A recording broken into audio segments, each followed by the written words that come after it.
बिस्मिल्लाहिर्रहमानिर्रहीम। अस्सलाम वालेकुम नाजरीन, FIA पास पेपर से मैथ के क्वेश्चंस आज हम सॉल्व करने वाले हैं। ध्यान लगाकर समझिएगा, इंशाल्लाह बहुत ही आपको हेल्पफुल रहेंगे ये क्वेश्चंस। आइए सवाल नंबर 1 लेते हैं बगैर किसी देर के। पहला सवाल है, Arif, Hafeez and Haider shares rupees 2560 rupees, 2560 रुपये जो हैं इन तीन लोगों के दरमियान शेयर है। और किस हिसाब से शेयर है आगे वो बताता है कि Hafeez share is 4 times as much as Aarif. Hafeez का जो हिस्सा है वो आरफ से 4 गुना है। 4 टाइम्स का मतलब 4 गुना, multiply by 4। And Aarif share is 1/3 of Haider. तो आरफ का हिस्सा जो है वो हैदर के 1/3 है। How much is the share of Aarif. तो आरफ का हिस्सा क्या है। अब देखें, जो यहाँ पर कंडीशन बताई हुई है उसी के अकॉर्डिंग अब चल जाते हैं। कह रहा है हफीज़ का जो शेयर है वो आरफ से 4 गुना है और आरफ का शेयर जो है वो हैदर से 1/3 है। अब हैदर का पता नहीं, जिससे हम आरफ का निकालें और आरफ से हम हफीज़ का निकाल लें। सो दैट इज़ वाई हम क्या करेंगे, यहाँ पर सबसे पहले तो नेम यहाँ पर लेट कर लेते हैं कि ये जी हफीज़ है, यहाँ पर लिख लेते हैं ताकि हमें ज़्यादा अच्छी तरह समझ आ जाए। ये आरफ हम लिख लेते हैं और यहाँ पर जी हम हैदर लिख लेते हैं। अच्छा, अब ये 3 लोग हैं। हैदर का हिस्सा क्योंकि पता नहीं, जिसको हम अगर एक्स फ़र्ज़ कर लें तो इसने कहा था कि आरफ से शेयर इज़ 1/3 ऑफ हैदर। तो हैदर का जो हिस्सा है उसका 1/3 जो है वो आरिफ का है। यानी कि हैदर का अगर हिस्सा एक्स है तो इसका 1/3 करें, यानी कि 1/3 ऑफ एक्स ये आरफ का हिस्सा हो जाएगा। ठीक है, अब उससे पीछे चले जाएँ तो Hafeez share is 4 times as much as Aarif. तो जितना आरफ का हिस्सा है उसका 4 गुना किया जाए तो वो किसका है, हफीज़ का हिस्सा है। यानी कि ये जो आरफ का हिस्सा है इसको 4 से मल्टीप्लाई कर दो। 4 टाइम्स का मतलब होता है 4 से मल्टीप्लाई करें। 4 से मल्टीप्लाई कर दें किसको, आरफ के हिस्से को, तो ये बन जाएगा हफीज़ का हिस्सा। ठीक है, तो ये सारे के सारे हिस्से जो हैं जब मिला दिए जाएं, यानी कि हफीज़ का हिस्सा, आरफ का हिस्सा और हैदर का हिस्सा, ये सारे हिस्से जो हैं ये कुल मिलाकर कितने बनते हैं, ये 2560 रुपये बनते हैं। ठीक है, तो इसका मतलब ये हुआ कि ये जो हमने हिस्से निकाले हैं इन सब हिस्सों को अगर हम जमा कर लें तो ये सारे हिस्से जमा होकर बन जाते हैं 2560। तो यही आपके पास इक्वेशन आ गई है। अब इसको हम हल कर लेते हैं। 4/4 और डिवाइडेड बाय 3, तो 4/3 ये बन जाएगा x। और यहाँ पर है जी x/3 प्लस x बराबर है 2560। एलसीएम हम इसका ले लेंगे 3, डायरेक्टली इसका ही एलसीएम आ जाएगा। तो यहाँ पर 3 से कैंसिल आउट, 4x, यहाँ पर x आ जाएगा, 3x से मल्टीप्लाई करके 3x हो जाएगा। 3 जो है यहाँ पर रह के तो उधर जाके हम इसको डिवाइड कर उधर आके मल्टीप्लाई कर लेंगे। 4 1 5, 5 और 3 8, 8x और ये 3 इधर आके मल्टीप्लाई कर लिया। 2560 ज़रब 3। x हमने क्योंकि निकालना है और हमारे पास अब देखें 8 मल्टीप्लाई कर रहा है, उधर जाके ये डिवाइड कर लेगा। 2560 मल्टीप्लाई बाय 3 डिवाइडेड बाय 8। 8 को डिवाइड के 8 3 बार 24, 1 बचा 16, 1 6 के साथ मिलके 16, 8 2 बार 16, 0 का 0। तो यहाँ पर 320 ज़रब 3, 3 से ज़रब दिया तो हमारे पास 3 0 0, 3 2 बार 6, 3 3 बार 9, 960 आया x, जो कि हैदर का हिस्सा है। हमने किसका फाइंड करना था, हमने फाइंड करना था आरफ शेयर, आरफ का हिस्सा फाइंड करना है। तो आइए जी अब आरफ का हिस्सा फाइंड कर लेते हैं। 1/3 x है, x का हमारे पास है 960, 3 3 बार 9, 3 2 बार 6, 0 का 0। तो ये जी हमारे पास आ गया आरफ का हिस्सा 320 रुपये। ठीक है जी, 320 रुपये, दिस इज़ आरफ से शेयर। अब यहाँ से अगर आपको कहा जाए हफीज़ का शेयर फाइंड करो तो क्या होगा, आपको ये मैं टास्क देता हूँ होमवर्क के तौर पर। इसको जल्दी से आप सॉल्व करके कमेंट सेक्शन में बताइएगा और कैसे ये सोल्यूशन कैसा रहा है, अभी तक आपको वीडियो कैसी लगी कमेंट सेक्शन में लाजमी बताइएगा। आइए अब सवाल नंबर 2 करते हैं। अच्छा, इसमें कह रहा है 5 years ago the average age of ABCD was 45 years with E joining them. Now the average of all of the 5 is 49 years. How old is E? तो E की उम्र कितनी है। 5 साल पहले इनकी कह रहा है 4 लोगों की ABCD की एवरेज जो थी 45 थी और फिर इसके साथ जो E मिल गया तो E के मिलने से अब एवरेज जो है 49 हो गई है।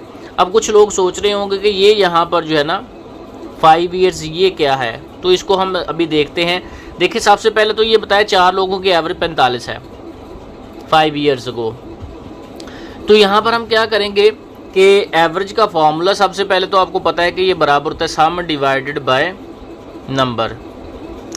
तो हमारे पास एवरेज क्योंकि दी हुई है, ये देखें 45 एवरेज है, सम हम इसका खुद अब निकालेंगे क्योंकि नंबर भी बताए हुए हैं, 4 लोग हैं, यहाँ पर 4 रख देंगे, 4 इधर आकर मल्टीप्लाई कर लेगा तो सम हमारे पास आ जाएगा 45 ज़रब 4। तो 45 को 4 से मल्टीप्लाई किया, 4 5 बार 20, 2 आ गया, 4 4 बार 16 और 1 2 18। तो ये इनका सम आ गया 180 ईयर्स यानी कि साल, चारों लोगों का। अब पांचवा जो है, अब ई ज्वाइन को किया तो 5 लोगों का जो हमारे पास एवरेज 49 आया है, तो इनका सम क्या होगा, 5 लोगों का सम अब निकाल लेते हैं। 49 ज़रब 5, तो 5 से मल्टीप्लाई के 5 नंबर 45, 4 हासिल है 5 4 पर 20 और 4 24, ये हमारे पास आ गया 245। अब देखें हमने निकाली थी ई की उम्र, क्योंकि ई के ज्वाइन होने से एवरेज बड़ी है और जो टोटल उसका जो है 245 हो गया है। 4 लोगों की एजेस का टोटल जो था 180 था। तो अब हम इस नए क्वांटिटी 245 में से पुरानी क्वांटिटी 180 निकाल लें तो हमारे पास जो आंसर आएगा वो राइट आंसर होगा एज ऑफ ई। तो 5 में 0 निकाले 5 रह गए, 4 में से 8 नहीं निकलते, हासिल ले लेंगे तो ये बन जाएगी यहाँ पर 14 बन जाएगी, 14 में से 8 निकाले तो 6, तो ये 65 ईयर्स जो है ना ये इसकी एज हो जाएगी। क्योंकि 9 पूछा हुआ है तो अब प्रेजेंट एज इसकी हमारे पास 65 ईयर्स है। तो हमारा राइट आंसर क्या है जी, 65 ईयर्स। ऑप्शन में आपने 65 जो है वो फाइंड आउट करके उस पर टिक लगा देनी है। ठीक है जी, ये क्वेश्चन भी आपको क्लियर हो गया। अब आए जी सवाल नंबर 3 पर, ज्योमेट्री परसेंटेज का क्वेश्चन है। कह रहा है जी, if the length of a rectangle is increased by 20% and the width is decreased by 20%, then the area of the rectangle will be. अच्छा, ये सवाल जो है तकरीबन दूसरी तीसरी दफ़ा इससे रेलिवेंट क्वेश्चन आ रहे हैं, क्योंकि ये पास पेपर में आए हुए थे और मैं भी जब पास पेपर से ही क्वेश्चन ले रहा हूँ तो ये बार बार ये रिपीट हो रहे हैं क्वेश्चन इससे रेलिवेंट। यही क्वेश्चन है, इसी से रेलिवेंट क्वेश्चन है, यानी कि तरीक़ाकार उनका सेम ही है। मगर बार बार लोग कमेंट कर रहे हैं कि सर ये आप 100% जो है ना लंबाई यहाँ पर नहीं दी हुई, चौड़ाई नहीं दी हुई, तो मैं लंबाई को भी 100 फ़र्ज़ कर लेता हूँ, चौड़ाई को भी 100 फ़र्ज़ कर लेता हूँ। तो लोग कहते हैं सर लंबाई चौड़ाई बराबर कैसे होती है। तो भाई ये मैं बार बार आपको ये क्लियर कर रहा हूँ कि जो भी लंबाई है किसी भी चीज़ की, जो कंप्लीट जो चीज़ होती है, टोटल जो चीज़ होती है वो 100% होती है। परसेंटेज में यही आपको क्लियरली कहा जाता है कि आप जो मर्ज़ी लेट कर लो, यानी कि 100 लेट कर सकते हैं। चौड़ाई जितनी भी होगी ना वो अपने आप में 100% है। कोई भी क्वांटिटी जो है होती है ना वो खुद में 100% होती है। सो इसलिए हम इसको चौड़ाई को और लंबाई को 100 फ़र्ज़ कर रहे होते हैं और इससे बिल्कुल दुरुस्त आंसर निकलता है। ओरिजिनली अगर हम फ़र्ज़ करें कि ये एक रेक्टेंगल थी जिसकी लंबाई 100 थी और चौड़ाई भी 100 थी, तो फिर इसका एरिया ओरिजिनली जो आएगा ना, वो ओरिजिनल एरिया जो है, वो एरिया यानी कि ओरिजिनल एरिया जो है 100 ज़रब 100 लंबाई ज़रब चौड़ाई, तो ये बन जाएगा 10,000। इसको स्क्वायर फिट या स्क्वायर यूनिट कर लें। ठीक है, अब उसके बाद कहा कि जो है length of the rectangle, length 20% बढ़ा दी जाती है। तो 100 का 20% जो है लंबाई अगर 20 है, 100 का 20% 20 होता है, तो ये बन जाएगी जी 120 लंबाई हो जाएगी। चौड़ाई 20% कम की जाती है, तो 100 का 20% 20 होता है, तो 100 में से 20 निकाल तो 80 रह जाएंगे। तो ये हमारे पास आ गई लंबाई और चौड़ाई। अब new area of the rectangle will B, तो वो कितना होगा, ज़ाहिर बात है ये ओल्ड एरिया है, तो न्यू एरिया जो है हमारे पास 120 ज़रब 80, 12 8 बार 96। ठीक है, तो ये हमारे पास बन जाएगा 9600। ठीक है, तो अब इसमें चेंज कितना है, बेसिकली ये बताना है कि percentage change in the new area. तो देखें चेंज हमारे पास अगर 10,000 में से 9600 निकाले तो 400 जो है ये हमारे पास चेंज आया है। तो जो चेंज आता है उसको ऊपर रखते हैं, डिवाइड कर देते हैं ओरिजिनल एरिया टोटल एरिया से, मल्टीप्लाई बाय 100 कर देते हैं।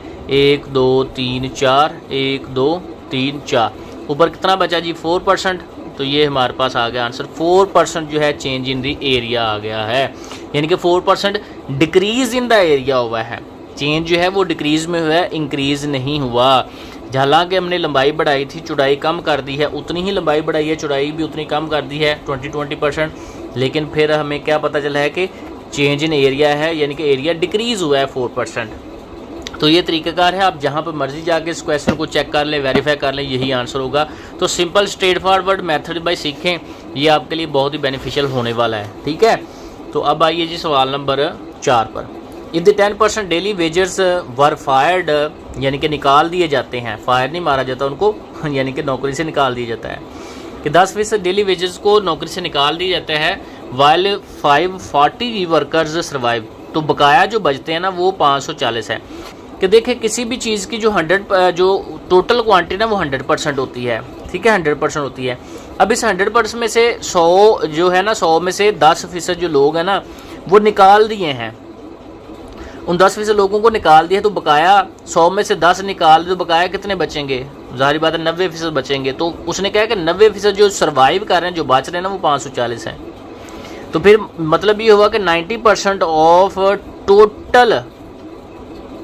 Total wages, daily wages is 540, वो 540 के बराबर है। How many workers were originally there, तो ये देखिए ओरिजिनली जो टोटल वर्कर्स थे उनका 90% तो उसने खुद दिया हुआ है, 540 है। तो 10% जो है वो वेजेस को उसने फायर कर दिया है, यानी कि निकाल दिया है काम से। तो टोटल तादाद हमने बतानी, तो 90% जो है वो दिया हुआ है, वो 540 के बराबर है। हम इसको निकाल लेते हैं, तो 90% का मतलब है 90 डिवाइडेड बाय 100। टोटल को आप एक्स फर्ज कर लो तो ये 540 के बराबर हो गया। तो 100 को इधर ला के मल्टीप्लाई कर लो, 540 ज़रब 100 डिवाइडेड बाय 90, ये सिफर इस सिफर से कैंसिल हो गया। 9 6 बार 54, तो मल्टीप्लाई बाय 100, तो ये बन गया जी 600। तो लें जी टोटल जो हमारे पास वर्कर थे वो थे टोटली तौर पर 600 वर्कर्स थे ओरिजिनली। ठीक है, तो ये तरीक़ेकार है क्वेश्चंस को सॉल्व करने का। तो ये थी दोस्तों आज की वीडियो। आई होप सो आपको काफ़ी इसमें लर्न करने को मिला होगा। कमेंट सेक्शन में लाजमी बताइएगा। अगर चैनल पे नहीं है तो चैनल को सब्सक्राइब कर लें। नेक्स्ट वीडियो तक के लिए इजाज़त दें। अल्लाह हाफ़िज़।